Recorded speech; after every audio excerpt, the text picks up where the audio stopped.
मैं हारा थका बेमन सा आज ऑफिस से घर आया ही था कि मेरी नज़र सामने किचन से आती मेरी पत्नी पर पड़ी। वो देखने से ही काफ़ी उखड़ी उखड़ी सी लग रही थी। उसकी मनोदशा देखते ही मैं समझ गया था कि ज़रूर ही कोई तो बात है, इसलिए मीनाक्षी इतनी रूखी रूखी सी लग रही है। मैंने हाथ मुंह धोए हुए हुए थे, इसलिए मैंने उससे तौलिया मांगा। उसने बिना कुछ बोले मुझे तौलिया लाकर दे दिया। मैंने उसके कंधे पर हाथ रखते हुए पूछा, मीनाक्षी, क्या बात है, आज तुम कुछ उखड़ी उखड़ी सी लग रही हो? तो उसने मुझे खा जाने वाली नजरों से देखा और भड़कते हुए बोली, आपको क्या है? फिर चाहे बेटी ट्यूशन की से फीस न देने की वजह से बेइज्जत करके भगा दी जाए, या फिर बेटे पर स्कूल ड्रेस और जूते ना होने की वजह से उसके स्कूल की फुटबॉल टीम में खिलाने से मना कर दिया जाए, आपको क्या? आपको तो बस सुबह 9 बजे जाने और शाम को 8 बजे आने और फिर चद्दर तान कर सो जाने के अलावा एक पल की भी चिंता नहीं है, और ना मेरा कोई ख्याल। डॉक्टर ने पिछले महीने ही दवाई कराने को कहा था, नहीं तो मर्ज कभी भी अपने पैर जरूरत से ज्यादा पसार सकती है। कभी तुमने ध्यान से देखा है मेरे चेहरे की ओर? ये झुर्रियां, बेउम्र पकते हुए बाल, जवानी में ही बुढ़िया बनती जा रही हूं। एक पैसे की दवा नसीब नहीं है मुझे। ये सब तो छोड़ो, गर्मी में बच्चे तपते रहते हैं, एक पुराना कूलर लेने तक की हिम्मत नहीं हो रही है तुम्हारी। मैं बेड पर बैठा नजरें झुकाए अपनी नाकामी पर शर्मसार हो रहा था। बीवी बच्चों की परवरिश और उनकी ज़रूरतों का ध्यान रखना मेरा कर्तव्य है, पर क्या करूं? ये मेरा दुर्भाग्य ही तो है। कहने को तो देश तरक्की कर रहा है, लोग खुश हैं, पर मैं कैसे कह पाऊं कि मैं बढ़ती महंगाई और बेरोजगारी की वजह से दिन ब दिन ज़रूरतों के बोझ तले दबता जा रहा हूं। बिजली के बिल से लेकर घर के राशन पानी तक की कीमतें आसमान छू चुकी हैं, और पगार बढ़ाने के नाम पर दफ्तर में धमकी दी जाती है। नौकरियां कभी भी जा सकती हैं, काम नहीं है ऑफिस में, इसलिए वही पुरानी पगार पर काम करना मजबूरी बन चुकी है। ऐसे में क्या ही करूं? मैं बैठा बैठा अपनी परिस्थिति से दो चार हो ही रहा था कि घर के दरवाजे पर किसी के आने की दस्तक हुई। बच्चों ने गेट खोलकर देखा तो पिताजी थे। अपने दादाजी को देख के बच्चे तो खुशी से उछल गए, लेकिन मेरी सांसें तेज हो गईं। पत्नी ने फिर से मेरी तरफ ऐसे देखा जैसे मानो वो कह रही हो, अपना पेट पालने के लिए तो अपनी आंतें और गुर्दे गिरवी रखने के दिन आ गए हैं, और अब ऐसे में पिताजी अकस्मात आए हैं तो जरूर ही कोई आर्थिक समस्या को लेकर ही आए होंगे। मैंने भी नजरें चुराते हुए एक बार मीनाक्षी की ओर देखा, पर कुछ कह पाने की स्थिति में नहीं था, इसलिए जल्दी से उठ के पिताजी के पास गया और नजरें चुराते हुए उनके चरण स्पर्श कर उन्हें बैठने को कहा। मीनाक्षी ने भी उन्हें चरण वंदन किया और खाना खाने के लिए कहते हुए किचन में चली गई।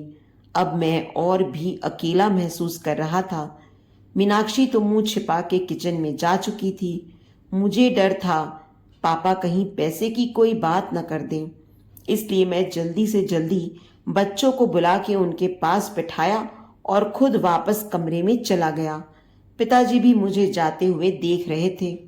मैं किचन में आया तो मीनाक्षी ने कहा, पिताजी जरूर ही किसी आर्थिक मदद की आस करके आए होंगे।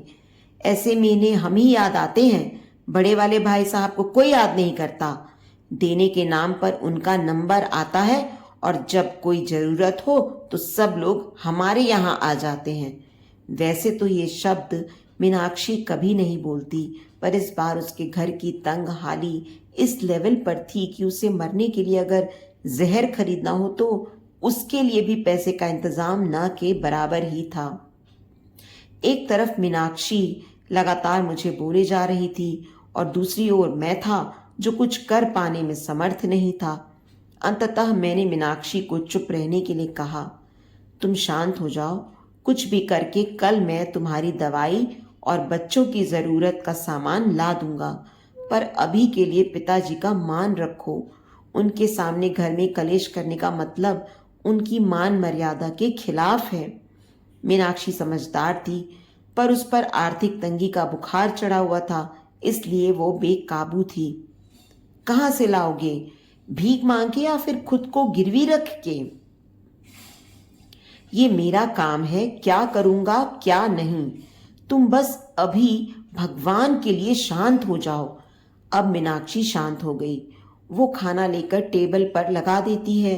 अब पापा और बच्चों सहित एक साथ खाना खाने लगते हैं। खाना खाते टाइम पापा ने एकाएक मेरी ओर देखा और पास बैठने को कहा। मेरी सांसें और दिल दोनों ही तेज हो गईं। कहीं पिताजी कोई मांग न कर दें, क्योंकि मेरे पास अभी देने के नाम पर केवल वक्त ही था। उसके अलावा मैं जुबान भी नहीं दे सकता था। पिताजी बोले, देखो अभी काम जोरों पर चल रहा है, खेती का काम बहुत है, इसलिए अभी की ही गाड़ी से वापस जाना पड़ेगा। मैं यहाँ रुक नहीं सकता हूँ।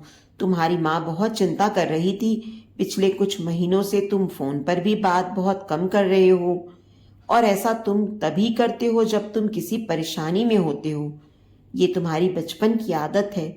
इसलिए माँ के जोर और मुझे मुन्ना और मुन्नी की याद सता रही थी, इसलिए मैं आ गया। यहाँ तक तो ठीक था। अब मैं अवाक बैठा था कि अब पापा क्या कहने वाले हैं।